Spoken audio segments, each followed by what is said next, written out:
Why do you think I'm having you repeatedly write the formula? I come in and I think about it and I plan every day as if, with the end in mind. What do I want my kids to accomplish?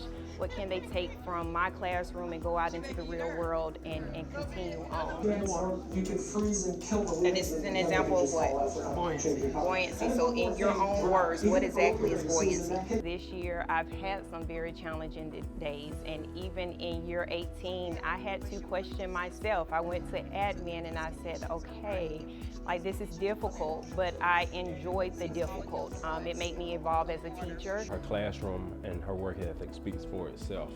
She teaches resilience in our kids. She teaches them to be the best that they can be. She also has an environment where students want to learn in her classroom. They want to be the best that they can be and they want to please her.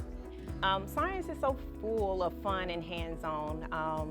I have this little running joke in my classroom where I say that I'm Miss Frizzle from the Magic School Bus, and if you ever grew up on watching that, she was very hands-on, very unorthodox. Words can't express her value to our school and our students, especially with students focusing on getting to college and careers after graduating.